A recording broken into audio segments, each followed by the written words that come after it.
आज जो स्टार्ट करते हैं adsorbent and protective. Adsorbent protective होते क्या है? Adsorbent and protective substance which protect the mucosal lining of GIT is called as adsorbent and protective। जो म्यूकस मेम्ब्रेन है जीआईटी की उसको प्रोटेक्ट करते हैं, उनको जो है हम जो है एडजॉर्बेंट एंड प्रोटेक्टिव कहते हैं। इसके अंदर टू ड्रग्स आते हैं adsorbent and protective. Two drugs, पहली ड्रग्स आती है बिस्मथ सब कार्बोनेट। बिस्मथ सब कार्बोनेट आल्सो नोन एज चिकनी मिट्टी, आल्सो बिस्मथ सब कार्बोनेट या आर्जिलोरा या पार्सिलिन क्ले के नाम से जाना जाता है, जिसके अंदर जो है बिस्मथ सब कार्बोनेट पाया जाता है। इसका जो बिस्मथ सब कार्बोनेट, इसका जो मॉलिक्यूलर फॉर्मूला होता है BiO होल स्क्वायर 2 CO3। इसका जो मॉलिक्यूलर वेट होता है वो होता है 509.96 ग्राम पर मोल्स। इसका जो मॉलिक्यूलर फॉर्मूला है 509.96। इसको जो है, इसकी जो प्रॉपर्टी होती है बिस्मथ सब कार्बोनेट जो होता है उसकी जो प्रॉपर्टी होती है, सबसे पहली प्रॉपर्टी है ये white, fine white to pale yellow white powder होते हैं, या तो ये व्हाइट होंगे या पेल व्हाइट पाउडर होंगे। दूसरा होगा इसकी जो प्रॉपर्टी होगी ये ऑर्डरलेस होते हैं, अगर हम इसकी स्मेल लेते हैं कोई भी स्मेल नहीं आती है, टेस्टलेस होते हैं। बट इनकी जो प्रॉपर्टी होती है बिस्मथ सब कार्बोनेट की, ये वाटर में इनसॉल्युबल होते हैं और इथेनॉल में भी। अगर हम एसिड में डिसॉल्व करते हैं they are soluble in acid, या तो एसिड में सॉल्युबल होंगे बट दे आर ना तो अल्कोहल में डिसॉल्व होते हैं ना ही वाटर में डिसॉल्व होते हैं बिस्मथ सब कार्बोनेट। अब आता है हाउ टू प्रिपेयर। इसको प्रिपेयर करने के लिए इसको कैसे प्रिपेयर किया जाता है। इसको प्रिपेयर करने के लिए क्या करते हैं, it prepare by dissolving metallic जो बिस्मथ होता है उसमें 50% नाइट्रिक एसिड डालते हैं एंड सॉल्यूशन को कंसंट्रेट करते हैं बाय इवोपरेशन से। जब दोनों मिल जाते हैं 50% सॉल्यूशन और नाइट्रिक एसिड के साथ उसको कंसंट्रेट करते हैं। बिस्मथ जो होता है नाइट्रिक एसिड के साथ रिएक्ट करता है, the formation of bismuth nitrate and water produce करता है। बिस्मथ नाइट्रेट जो सॉल्यूशन बना उसके अंदर हम जो है cold solution of sodium carbonate डालते हैं और उसको सेक करते हैं, स्टीयरिंग कॉन्स्टेंटली हिलाते जाते हैं। आपने क्या किया, उसमें बिस्मथ नाइट्रेट जो बना था उसमें सोडियम कार्बोनेट और डाला, तो डालने के बाद they are formation of bismuth सब कार्बोनेट फॉर्मेशन हो जाता है और सोडियम नाइट्रेट फॉर्मेशन हो जाता है एंड कार्बन डाइऑक्साइड इवॉल्व होती है। This is precipitate. जो बेसिक कार्बोनेट को जो हुआ उसको फिल्टर कर लेते हैं, वॉश करते हैं, किससे, कोल्ड वाटर के साथ उसको वॉश करते हैं और बिलो 60 डिग्री सेल्सियस पे इसको ड्राई कर लेते हैं। क्या किया आपने, बिस्मथ मेटल जो लिया, बिस्मथ के अंदर आपने क्या किया, उसमें नाइट्रिक एसिड डाल दिया। नाइट्रिक एसिड डालने से क्या हुआ, bismuth nitrate and bismuth nitrite बना। इसमें हमने कोल्ड सोडियम कार्बोनेट डाला, इंस्टेंटली स्टीयरिंग करते गए, घुमाते गए, घुमाने के बाद क्या हुआ, जो बिस्मथ नाइट्रेट था उसने सोडियम कार्बोनेट के साथ रिएक्ट किया, they are formation of bismuth सब कार्बोनेट बनाया एंड सोडियम नाइट्रेट फॉर्मेशन हुआ। दिस बिस्मथ नाइट्रेट जो फॉर्मेशन हुआ उसको हम प्रेसिपिटेट बना, उसको फिल्टर करते हैं और कोल्ड वाटर के साथ उसको वॉश कर लेते हैं एंड ड्राई कर लेते हैं, लेस देन 60 डिग्री सेल्सियस उसको ड्राई कर लेते हैं। They are basically the preparation of bismuth सब कार्बोनेट। अब आता है इसकी केमिकल प्रॉपर्टी क्या होती है। नेक्स्ट आती है केमिकल प्रॉपर्टी ऑफ बिस्मथ सब कार्बोनेट। बिस्मथ सब कार्बोनेट को हम जो है किसी एसिड के साथ, हाइड्रोक्लोरिक एसिड के साथ रिएक्ट करते हैं तो they are formation of chloride formation कर लेता है। बिस्मथ सब कार्बोनेट अगर हम हाइड्रोक्लोराइड के साथ करते हैं तो they are formation of bismuth chloride, carbon dioxide, water formation करता है। तो क्या हुआ, अगर हम बिस्मथ सब कार्बोनेट को हाइड्रोक्लोरिक एसिड के साथ रिएक्ट करते हैं तो bismuth chloride, carbon dioxide and water produce करता है। अगर हम इसको हीट करते हैं, अगर हम इसको हीट करते हैं, गर्म करें बिस्मथ सब कार्बोनेट को, तो they are oxide, bismuth oxide formation कर लेता है। बिस्मथ सब कार्बोनेट को हीट किया जाता है तो they are formation of bismuth oxide formation कर लेता है। हीट करने से सब कार्बोनेट हट जाता है और ऑक्साइड फॉर्मेशन बन जाता है। अब आता है, अब हम इसको यूज क्या करते हैं। दूसरा होता है, नेक्स्ट वन होता है हाउ टू यूज। सबसे बड़ा होता है हम कहाँ कहाँ इसको यूटिलाइज कर सकते हैं। यूटिलाइज करने के लिए डिफरेंट एप्लीकेशंस हैं। They are use as a protective के रूप में यूज करते हैं। किसमें? लोशन बनाए जाते हैं, लिनीमेंट बनाए जाते हैं, जो इंटरनल फॉर्मुलेशन बनाई जाती है वो एस्ट्रिंजेंट एंड एडजॉर्बेंट बनाई जाती है, जो हम बॉडी के अंदर यूटिलाइज करते हैं, इंटरनली यूटिलाइज करते हैं एज ए एडजॉर्बेंट या एस्ट्रिंजेंट। ये वीक एंटासिड होते हैं और क्या होते हैं, दे आर एंटीसेप्टिक्स होते हैं। और क्या करते हैं, इसको हाईली रेडियो ओपेक में यूटिलाइज करते हैं। जहां हम एक्सरा करते हैं तो वहां पर as a radio opaque cathode के रूप में, यू फिलर्स के रूप में, इन फिलर्स में यूटिलाइज करते हैं। एक्सरे एक्सरा जब करते हैं उसमें एज ए फिलर के रूप में यूटिलाइज करते हैं। ये जो बिस्मथ सब कार्बोनेट है ये मेडिसिन में बनाई गई, मॉडर्न मेडिसिन बनाई जाती है, जो नैनो ट्यूब्स एरेज बनाई जाती हैं, जो एंटीबैक्टीरियल प्रॉपर्टी होती है, नैनो ट्यूब्स एरे बनाई जाती है, वहां पर हम बिस्मथ सब कार्बोनेट को यूटिलाइज करते हैं। फायर वर्क्स में यूटिलाइज करते हैं।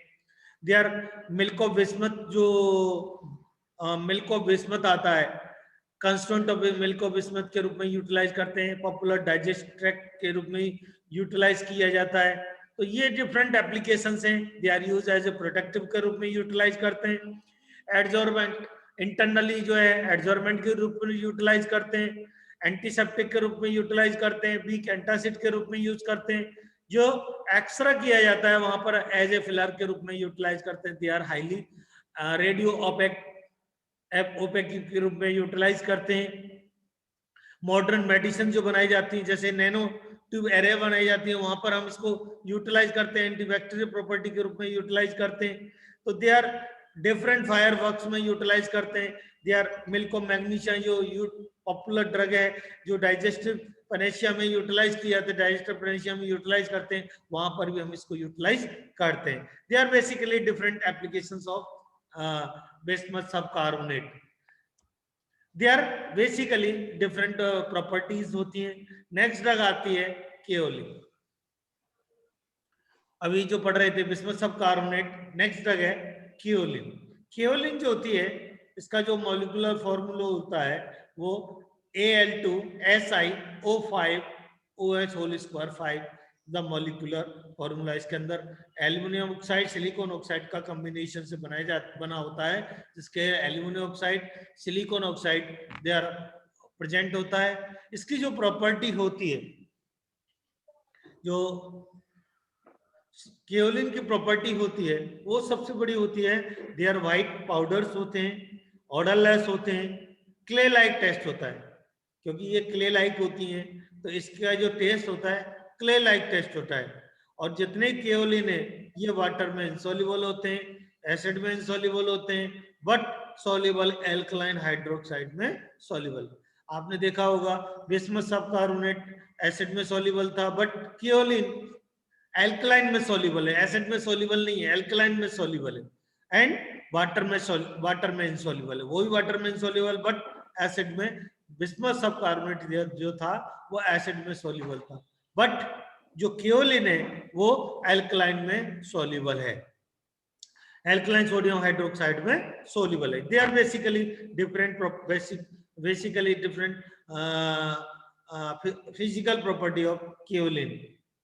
अब आता है इसके अंदर कौन कौन से केमिकल कॉन्स्टेंट पाए जाते हैं। केओलिन जो होता है दे आर कंटेंट मिनरल्स पाए, बहुत सारे मिनरल्स मेड अप मिनरल से बना होता है, जिसके अंदर बहुत सारे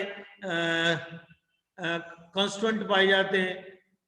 इसके अंदर बहुत सारे कंस्टेंट पाए जाते हैं जिनका वेरी स्मॉल साइज होता है, जैसे केलोनाइट्स, नेक्रिट्स, डेकिट्स, एनॉक्साइड्स एंड एलॉक्सन, जो they are content silver oxide and silicon oxide का कॉम्बिनेशन होता है. They are also found trace elements of, इसके अंदर जो बहुत सारे ट्रेस एलिमेंट पाए जाते हैं जैसे मैग्नीशियम है, कैल्शियम है, आयरन है. इसके अंदर जो ब्राउन कलर जो होते हैं जिसमें they are content different trace element पाए जाते हैं. दे आर फाउंड कैल्शियम पाया जाता है, मैग्नीशियम पाया, आयरन पाया जाता है. इसकी जो property of well close container में रखना चाहिए जिससे कि वो जल्दी खराब ना हो. इसको प्रिपेयर करने के लिए कैसे प्रिपेयर करते हैं, जो केओलिन को प्रिपेयर करने के लिए डिफरेंट मेथड्स होते हैं. फर्स्ट मेथड इसका जो रॉक माइंस होती हैं, रॉक्स होती हैं, उसमें उसको इवैक्यूएट करते हैं. उसके अंदर जो इम्प्यूरिटीज होती हैं उनको वॉश कर दिया, धो दिया जाता है. वो किससे? पानी से. जो पाउडर बनता है उसको एल्यूस्ट्रेट किया जाता है किसके साथ? वाटर के साथ. जो लार्ज पार्टिकल होते हैं उनको निकाल दिया जाता है और उसको लिक्विड में रख दिया जाता है. उसके बाद जो स्मॉल पार्टिकल्स होते हैं वो सेटल हो जाते हैं. जो हैवी केओलिन होता है, पार्टिकल होते हैं, लार्ज साइज होते हैं, वो सेपरेट हो जाते हैं. उनको हम ड्राई कर लेते हैं. तो क्या करते हैं, जो पार्टिकल्स होते हैं उनको जो है हम जो लिक्विड होता है, जो पार्टिकल सेटल हो जाते हैं. जो लार्ज पार्टिकल होते हैं वो हैवी केओलिन होते हैं. जो स्मॉल पार्टिकल होते हैं वो लाइट केओलिन कहलाते हैं. उनको हम सेपरेट कर लेते हैं दोनों को, बड़े और छोटों को, एंड देन ड्राई कर लेते हैं. दिस नोन एज केओलिन कहलाते हैं. आपने क्या किया, माइन से रॉक जो थी उनको इवैक्यूएट किया, वॉशिंग कर लिया पानी से. पानी करने का उसको पाउडर कर दिया. उसके बाद उसको पार्टिकल डिसॉल्व कर लेते हैं. उसमें पार्टिकल बड़े साइज को अलग कर लेते हैं, छोटे स्मॉल पार्टिकल्स को अलग कर लेते हैं. जो स्मॉल पार्टिकल्स उनको वॉश करके सेपरेट आउट कर लेते हैं. This known as light kaolin होते हैं. जो बड़े पार्टिकल होते हैं वो हैवी केओलिन के नाम से जाने जाते हैं. उनको ड्राई कर लेते हैं, पाउडर को ड्राई कर लिया जाता है. अब आते हैं केओलिन का यूज क्या है. केओलिन जो होते हैं उनको हम जो है फार्मास्यूटिकल एड के रूप में यूटिलाइज करते हैं. सर किसमें? They are use. अब आता है केओलिन का यूज कहाँ करते हैं. केओलिन जो होता है हैवी, जो केओलिन होता है हम इसको फार्मास्यूटिकल एड के रूप में यूज करते हैं. पिल्स बनाई जाती हैं उसको एक्सपीएंट के रूप में यूटिलाइज करते हैं. डस्टिंग पाउडर के रूप में यूटिलाइज करते हैं. और कहाँ करते हैं? फिल्टर मीडिया के रूप में यूटिलाइज करते हैं. क्लीनिंग एजेंट के रूप में यूटिलाइज करते हैं. They are use carrier of heat के रूप में यूटिलाइज करते हैं. इंटरनली जो लाइट केओलिन होता है, फाइन केओलिन होता है, उसको हम जो है एडजॉर्बेंट के रूप में यूज करते हैं. जो क्या करता है, दे आर कोटिंग कर लेता है. इंटेस्टाइन म्यूकोसा होता है, जो डायरिया हो जाता है वहां पर हम यूटिलाइज करते. डिसेंट्री हो जाती है, जो इंटेस्टाइन में फर्मेंटेशन हो वहां पर यूज करते हैं, जो इंटेस्टाइन इरिटेशन को खत्म कर देती है. They are use porcelain manufacturing में यूज करते हैं. ब्रेक बनाई जाती है, कलर लेक्स बनाई जाती हैं, रिफ्रैक्टिव मोटर्स बनाई जाती हैं, फिल्टर फॉर पेपर्स के लिए, फिल्टर पेपर के लिए यूटिलाइज किए जाते हैं. हीट इंसुलेटर के रूप में यूटिलाइज किए जाते हैं. लिक्विड को क्लैरिफिकेशन के लिए यूटिलाइज करते हैं. इमोलिएंट एजेंट के रूप में यूज करते हैं. ड्राइंग के रूप में यूटिलाइज किए जाते हैं. तो डिफरेंट एप्लीकेशन हैं जो हम इसको यूटिलाइज करते हैं. जो फाइन और हैवी केओलिन में डिफरेंशिएट है, वो जो फाइन केओलिन है वो इंटरनली यूटिलाइज की जाती है, जो as a work as a adsorbent protective का वर्क करती है, जो डायरिया डिसेंट्री में यूटिलाइज कर सकते हैं. जो protective coating retain intestine mucosa होता है उसको कोटिंग कर लेती है. दे आर हेल्प, जो डायरिया और डिसेंट्री में हेल्पफुल होती है. जो हैवी केओलिन है वो एक्सटर्नली यूटिलाइज करते हैं, जो हीट फिल्टर मीडिया के रूप में यूटिलाइज किया जाता है. तो दे आर बेसिकली डिफरेंट